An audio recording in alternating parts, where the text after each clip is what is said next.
অস্ট্রিয়ার রাজধানী ভিয়েনায় আন্তর্জাতিক সংস্থাগুলোর কাছে নিযুক্ত রাশিয়ার প্রতিনিধি মিখাইল উলিয়ন্ট বলেছেন, ইরানের সঙ্গে কার্যকর আলোচনা চালাতে হলে যুক্তরাষ্ট্রকে তাদের চাপ প্রয়োগের কৌশল থেকে সরে আসতে হবে। সোমবার আল জাজিরার প্রতিবেদনে এ তথ্য জানানো হয়।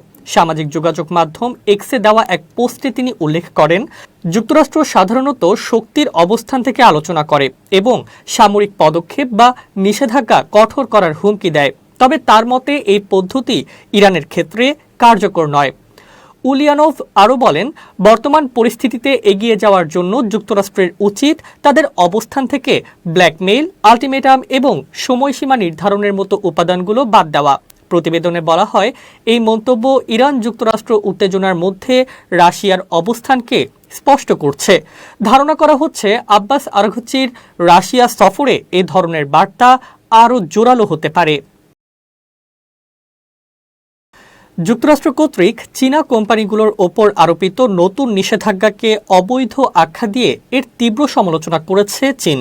সোমবার বেইজিংয়ে এক সংবাদ সম্মেলনে চীনা পররাষ্ট্র মন্ত্রণালয়ের মুখপাত্র লিন জিয়ান বলেন, তার দেশ নিজস্ব প্রতিষ্ঠানগুলোর স্বার্থ রক্ষায় প্রয়োজনীয় সব ধরনের ব্যবস্থা গ্রহণ করবে। আন্তর্জাতিক আইনের তোয়াক্কা না করে ওয়াশিংটনের এই ধরনের একতরফা নিষেধাজ্ঞার চর্চাকে চীন সর্বদা বিরোধিতা করে আসছে বলে তিনি উল্লেখ করেন। রিয়াজ উল খলিকের প্রতিবেদনে জানানো হয়েছে, এই নিষেধাজ্ঞার ফলে দুই পরাশক্তির বাণিজ্যিক ও রাজনৈতিক সম্পর্কে নতুন করে উত্তেজনা দেখা দিয়েছে। এর আগে গত শুক্রবার মার্কিন ট্রেজারি বিভাগ ইরান সংশ্লিষ্ট নতুন কিছু নিষেধাজ্ঞার ঘোষণা দেয়।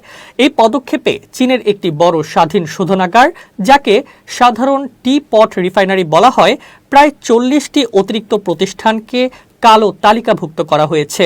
বিশেষ করে শানডং প্রদেশের এই শোধনাগারগুলো এবং হ্যাংলি পেট্রোকেমিক্যাল রিফাইনারি কোম্পানির বিরুদ্ধে ইরানের সঙ্গে অবৈধ তেল বাণিজ্যে জড়িত থাকার অভিযোগ এনেছে ওয়াশিংটন।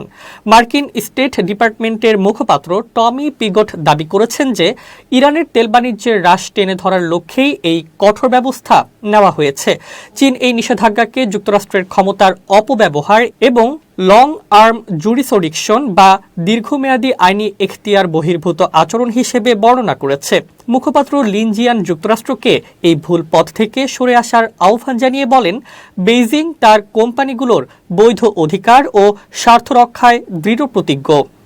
চীন মনে করে আন্তর্জাতিক বাজারে নিজেদের আধিপত্য বজায় রাখতে যুক্তরাষ্ট্র বারবার চীনা প্রতিষ্ঠানগুলোকে লক্ষ্যবস্তু বানাচ্ছে, যা বিশ্ব বাণিজ্যের স্থিতিশীলতাকে নষ্ট করছে।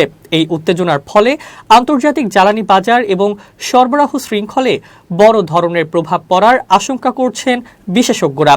ইরান যুদ্ধের প্রভাবে মধ্যপ্রাচ্যে যখন অস্থিরতা বিরাজ করছে, তখন চীনের তেল শোধনাগারগুলোর ওপর এই আঘাত বেইজিং ও ওয়াশিংটনের মধ্যকার কূটনৈতিক সংকটকে আরও ঘনীভূত করল।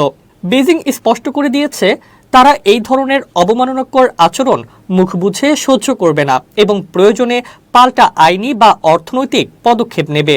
মূলত ইরানের তেলের অন্যতম প্রধান ক্রেতা হিসেবে চীনের ওপর চাপ সৃষ্টির লক্ষ্যেই ট্রাম্প প্রশাসন এই কৌশলী পথ বেছে নিয়েছে।